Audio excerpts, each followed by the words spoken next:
नमस्कार, मैं हूं महेश कुमार और आप देख रहे हैं झलको हिंदुस्तान। आज हम बात करेंगे राजस्थान के झालावाड़ के बारे में। आखिर झालावाड़ की स्थापना कब, क्यों और कैसे हुई, किस तरीके से झालावाड़ की स्थापना हुई। झालावाड़ को सभी लोग जानते हैं, लेकिन झालावाड़ के इतिहास के बारे में अगर लोगों से बात की जाए तो बहुत ही कम लोग हैं जो इस बारे में जानते हैं। और इसी वजह से आज हम पूरी स्टोरी आपके सामने लेकर के आए हैं।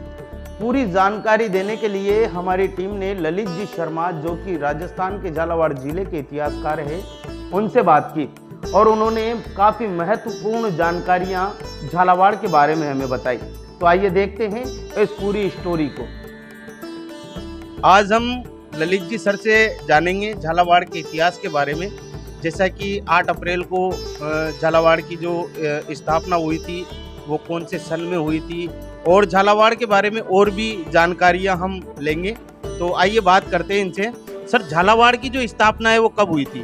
देखिए, झालावाड़ राज्य की स्थापना दरअसल कोटा के 2 राजपूत वंशों के विवाद का एक परिणाम है, और इसके तहत इसके मूल कल्पनाकार थे झाला जालिम सिंह, जिन्होंने पाटन बसाया, झालावाड़ की छावनी बसाई। तो उस समय कोटा के अपने प्रधानमंत्री, सेना नायक वगैरह हुआ करते थे। तो उनकी कोटा महाराव की उस समय कुछ नियमों को लेकर, कुछ कूटनीति को लेकर के पटरी बैठी नहीं। तो उस बीच में क्या है कि अंग्रेज सरकार राजस्थान में और विशेषकर भारत में काबिज हो चुकी थी।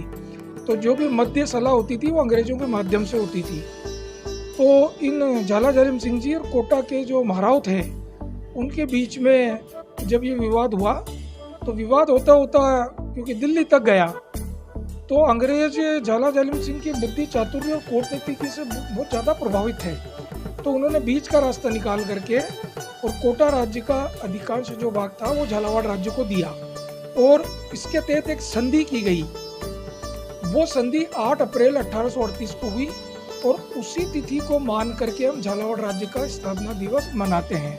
और हम ये स्थापना दिवस लगभग 2001 से मना रहे हैं। 22 साल हमें हो गए। इस बार हम 8 अप्रैल और 2022 को इसका 23वां स्थापना दिवस मना रहे हैं। हमारे हिसाब से तो 23वां है, और स्टेट के हिसाब से ये आगे बैठता है। साथ ही ललित जी शर्मा ने कई महत्वपूर्ण जानकारियां हमें दी। ललित जी शर्मा ने बताया कि झालावाड़ स्थापना दिवस को झालावाड़ में बड़े हर्षोल्लास के साथ मनाया जाता है, और यहाँ पर जो प्रतिभाएं हैं उन्हें सम्मानित भी किया जाता है। झालावाड़ का जो गौरव सम्मान अवार्ड है वो भी लोगों को दिया जाता है। तो आइए देखते हैं इस महत्वपूर्ण जानकारी को, जो कि ललित जी शर्मा आपके साथ साझा कर रहे हैं। तो इस दौरान हम 22-23 साल में ये करते हैं कि प्रतिवर्ष हम जो ये छोटा सा एक आयोजन करते हैं, इसका मूल उद्देश्य है कि रियासत कालीन और जिले कालीन जो पुरानी पीढ़ी हमारे झालावाड़ की है, उन 5 बुजुर्गों को, चाहे वो महिला हो, पुरुष हो या किसी भी समाज के हो, उनको हम सम्मानित करते हैं। उसके अलावा 5 प्रतिभाएं जो पूरे जिले से हों, जो स्वास्थ्य में, शिक्षा में, पर्यटन में, विविध कार्यक्रमों में जो सेवाभावी हो, उनका हम सम्मान करते हैं। उसके अलावा एक जो महत्वपूर्ण हमारा अवार्ड होता है वो होता है झालावाड़ गौरव अवार्ड। तो उस अवार्ड को हम उस शीर्ष व्यक्तित्व को देते हैं जिसमें सेवा के समग्र भाव निहित हों। तो ऐसे हम करते हैं। इस बार भी हम 8 अप्रैल को के दिन हम झालावाड़ स्थापना दिवस समारोह बहुत अच्छे तरीके से कर रहे हैं। उसकी योजना हमने लगभग बना ली है। स्थान हमारा 1-2 दिन में तय हो जाएगा। इसी दौरान ललित जी शर्मा ने हमें ये भी बताया कि झालावाड़ राज्य के समय में कौन कौन सी बिल्डिंगें बनी, किसने बनवाई और उन बिल्डिंगों का क्या महत्व है। आगे कई प्रकार की जानकारियां ललित जी शर्मा ने हमारे साथ साझा की। आइए देखते हैं आगे की रिपोर्ट में। अब रही बात झालावाड़ राज्य की। झालावाड़ राज्य के बाद में ये झालावाड़ जिला बना। तो राज्य के समय में यहाँ पर कौन कौन सी बिल्डिंग बनी और उनका क्या ऐतिहासिक महत्व है, और ऐतिहासिक महत्व को वर्तमान पीढ़ी में बताना आज की महत्व की आवश्यकता है। जैसे कि आज भारत में या हमारे राजस्थान में आज़ादी का अमृत महोत्सव चल रहा है। उसका अर्थ है कि 1857 से लेकर 1947 तक जो स्वतंत्रता संग्राम के सेनानी रहे हैं, उनको नई पीढ़ी में परिचय करवाने के लिए बेहद आवश्यकता है। उसी प्रकार हम उसी तरीके से इसमें जो झालावाड़ राज्य के लिए जिन्होंने काम किया है, जो स्वतंत्रता प्रेमी रहे हैं, जो साहित्यकार रहे हैं, जो समाज सेवी रहे हैं, और वर्तमान में जो समाज सेवा कर रहे हैं, इन लोगों को हम सम्मान देते हैं। और उसके अलावा एक चीज़ और भी रखते हैं कि झालावाड़ राज्यकालीन में इस धरती के ऊपर, झालावाड़ की धरा के ऊपर जो ऐतिहासिक स्मारक हैं, जैसे भवानी नाट्यशाला है, आप ये देखिए कि रेन बसेरा था, झालावाड़ म्यूजियम है, झालावाड़गढ़ पैलेस है, उसके अलावा जलदुर्ग गागरोन है, कोलपी की बुद्ध गुफाएं, इनके बारे में हम उस समारोह में सविस्तृत चर्चा करते हैं और बच्चों को पूरी जानकारी हम देते हैं। तो ये हमारा मूल प्रोग्राम होता है। बातचीत के दौरान ललित जी शर्मा ने यह भी बताया कि 8 अप्रैल झालावाड़ स्थापना दिवस से पहले 7 अप्रैल को झालावाड़ के जयराज पार्क में सभी लोग एकत्रित होते हैं और जयराज पार्क में जो भवानी सिंह जी की जो मूर्ति है उस पर सभी माल्यार्पण करते हैं। आइए देखते हैं।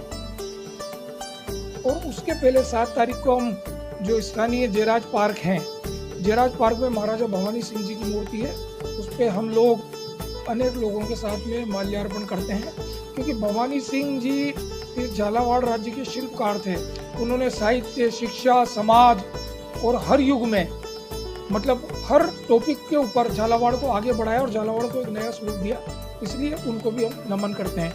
इस प्रकार हमारे ये झालावाड़ राज्य की स्थापना और इसके समारोह की ये मुख्य थीम है।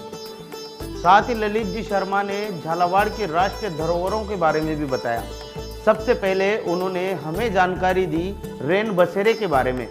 हमें उन्होंने बताया कि किस तरीके से रेन बसेरों को बनवाया गया था, मगर वो अब आग के हवाले होकर के नष्ट हो चुका है। हालांकि उसे फिर से बनाने की प्रक्रिया अभी जारी है, लोगों की कोशिशें जारी है, लेकिन वो अभी बना नहीं। तो अभी हमने ललित जी सर से जाना झालावाड़ के इतिहास के बारे में। अब हम जानेंगे यहाँ का जो एक चर्चित जगह यहाँ की है जिसको रेन बसेरा कहा जाता है। वहाँ पे काफ़ी पर्यटन भी आते थे और काफ़ी पुराना भी है, तो उसी के बारे में हम इनसे जानेंगे। सर, और क्या क्या विशेषताएं हैं रेन बसेरा की? देखिए, वैसे तो पूरा झालावाड़ी शिल्प और पर्यटन की अनुपम धरोहर है, और चूंकि ये राजस्थान और मालवा इसके दोनों के संधि स्थल पर है, एक तरफ मालवा लग जाता है 25 किलोमीटर दूर पे और एक तरफ राजस्थान में हमें प्रशासनिक दृष्टि से। झालावाड़ में जो बेहतरीन एक धरोहर थी, जो कुछ वर्षों पहले जल करके खाक हो गई, उसको बोलते हैं हम रेन बसेरा। ये कृष्ण सागर तालाब के किनारे बना हुआ था और 1937 में यहाँ के जो महाराज राणा थे, बड़े कृष्ण भक्त थे और दलितों के उद्धारक थे, वो देहरादून से इसको लाए थे और लखनऊ की प्रदर्शनी से इसको लाए थे और देहरादून की में ये बना हुआ था। तो वो पूरा काष्ठ का बना हुआ था। ये एक ऐसी नायाब धरोहर थी जो पूरे राजस्थान में केवल झालावाड़ में थी, और रेन बसेरा के नाम से झालावाड़ की पहचान पूरे भारत में होती थी, क्योंकि जितने भी देशी विदेशी जो कार्तिक माह में चंद्रभागा मेले वगैरह में आते थे, तो वो उस पर ठहरते थे और काफ़ी फोटोग्राफी करते थे। तो पर्यटन का बड़ा अच्छा सुंदर स्थान था, तो वो जलकर नष्ट हो गया है। तो उसके लिए हम लगातार संघर्ष कर रहे हैं, और खुशी की बात यह है कि जिला कलेक्टर ने अभी मीटिंग ली थी, उसमें इन्होंने प्रस्ताव बना करके भेजे हैं राजस्थान सरकार को, राजस्थान सरकार भी उसको स्वीकृत कर रही है। तो हमारी केवल थोड़ी सी इसमें ये सलाह है कि इसको उसी वुडन में बनाया जाए। लकड़ियाँ आज भी देहरादून में मिल जाएगी, बजट यदि अच्छा मिल जाए तो उसको लेकर के उसकी एक प्रतिकृति वहाँ बना सकते हैं। वरना क्या है कि जो ज़मीन खरीदने वाले हैं उसको उस ज़मीन को भूमिसात करके वहाँ पे दूसरे निर्माण चालू कर देंगे। वहाँ एक सुंदर बगीचा भी है, तो अगर रेन बसेरा बनता है तो वो पर्यटन की एक अच्छी जगह विकसित होती है। तालाब में पानी है ही सही। झालावाड़ की राष्ट्रीय धरोहर भवानी नाट्यशाला के बारे में तो आपने जरूर सुना होगा। हमने इतिहासकार ललित जी शर्मा से उसके विषय में भी बात की। ललित जी शर्मा ने कई महत्वपूर्ण जानकारियां हमें भवानी नाट्यशाला के बारे में बताई। उन्होंने बताया कि किस तरीके से भवानी नाट्यशाला को बनवाया गया था। भवानी नाट्यशाला में इको साउंड है, वहाँ पर किसी भी प्रकार की कोई आवाज़ नहीं गूंजती है। आइए जानते हैं भवानी नाट्यशाला की कुछ महत्वपूर्ण बातें ललित जी शर्मा से। दूसरी यहाँ की जो धरोहर है, उत्तरी भारत की एकमात्र भवानी नाट्यशाला है जो 1921 में महाराज भवानी सिंह जी ने बनाई थी। ये पूरी अंडाकार है और इसमें इको साउंड है। इसमें भारत के अनेक प्रकार के नाटक और विदेश के प्रसिद्ध जो नाटक यहाँ खेले गए हैं, लगातार 50 साल तक यहाँ पर नाटक खेले गए हैं और काफ़ी दिनों तक ये उपेक्षित पड़ी रही। लेकिन पुरातत्व विभाग की ओर से अब इसका जीर्णोद्धार हो रहा है और शीघ्र ही राजस्थान संगीत नाटक अकादमी इसके जीर्णोद्धार पूर्ण होने पर यहाँ पर नाटक का अभिमंचन करेगी। तो हमें इससे भी विश्वास हुआ कि ये भी एक बहुत बड़ी धरोहर है। विदेशी अभी भी इसको देखने आते हैं और हमें विश्वास है कि पूरी तरह ये जब सज समर के कंप्लीट हो जाएगी तो इसको देखने आएंगे। साथ ही ललित जी शर्मा ने झालावाड़ की राष्ट्रीय धरोहर जलदुर्ग गागरोन के बारे में भी बताया, जिसे मिनी लंका भी कहा जाता है। उन्होंने कई महत्वपूर्ण जानकारियां हमें जलदुर्ग के बारे में बताई, कई उसकी ऐसी विशेषताएं भी बताई। आइए देखते हैं पूरी जानकारी को। तीसरी हमारी जो विश्व यूनेस्को धरोहर है उसका नाम है जलदुर्ग गागरोन। ये पूरे उत्तरी भारत का एकमात्र जलदुर्ग गागरोन है, जो झालावाड़ जिले में है। राजस्थान का अकेला मात्र अधिकृत रूप से जलदुर्ग गागरोन एक उदाहरण है। इसमें दो नदियां तीनों ओर से घेरा निकलते हुए और चौथी तरफ से इसकी खाई है, तो ये मिनी लंका कहा जाता है। इसके ये विश्व धरोहर में कुछ पैसा इसका आया था, बीच में इसका काम बंद हो गया। अभी जिला प्रशासन और पुरातत्व विभाग की ओर से इस पर काम चल रहा है, तो लगभग वर्ष भर के अंदर इसमें हरियाली वापस उन्हें लौट करके आएगी। यहाँ बाजार भी लगेंगे और पर्यटन के बाजार लगेंगे, पर्यटक आएंगे और साफ सफाई तो अभी वहाँ पे दिखती है। तो इस पानी का वहाँ पूरा प्रबंध हो रहा है। तो इस प्रकार ये भी एक समृद्ध धरोहर के रूप में हमारे सामने विकसित होगी पर्यटन के रूप में।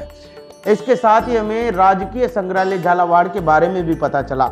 हमने ललित जी शर्मा से जब इस बारे में बात की तो ललित जी शर्मा ने कहा कि उसमें कई सैकड़ों साल पुरानी मूर्तियां रखी हुई है, कई प्रकार के सिक्के उसमें रखे हुए हैं, कई प्रकार की पुस्तकें। इस संग्रहालय में अस्त्र शस्त्र, राजा महाराजाओं के कपड़े और भी कई ऐसी वस्तुएं हैं जो उसमें रखी हुई है। तो आइए देखते हैं क्या है गढ़ पैलेस के बारे में महत्वपूर्ण जानकारी। चौथी हमारे पास जो धरोहर है वो झालावाड़ का गढ़ म्यूजियम है, जहाँ करीब 8वीं से लेकर 18वीं शताब्दी तक की मूर्तियां हैं और लगभग प्रथम शताब्दी से लेकर और 19वीं शताब्दी तक के सिक्के हैं। सोने, चांदी, तांबा, पुटिन, धातु के भारत के सारे प्रकार के वहाँ सिक्के हैं और करीब 350 के लगभग बहुत दुर्लभ पेंटिंग है, जिसमें कई पुराणों के ऊपर आधारित हैं, कई स्वर्ण अक्षरों से लिखी हुई है, तो वो भी देखने लायक है। कई प्रकार के वस्त्र हैं और कई प्रकार के वहाँ पे साजो सामान है, अस्त्र शस्त्र है। तो ये बहुत बेहतरीन किस्म का बना हुआ है। राजस्थान मतलब पूरी हाड़ौती में अगर देखें तो झालावाड़ का जो संग्रहालय है वो बड़ा बेमिसाल है। एक बार पर्यटकों को इसको देखना चाहिए ताकि जनरल ज्ञान में भी इसमें अभिवृद्धि हो सके। मैं आह्वान करता हूँ 8 अप्रैल झालावाड़ स्थापना दिवस के क्रम में कि आप सभी जो श्रोता हैं वो एक बार झालावाड़ को देखें, यहाँ की धरोहर को देखें, सीखें, नई पीढ़ी को बताएं। धन्यवाद। जय भारत, जय हिंद।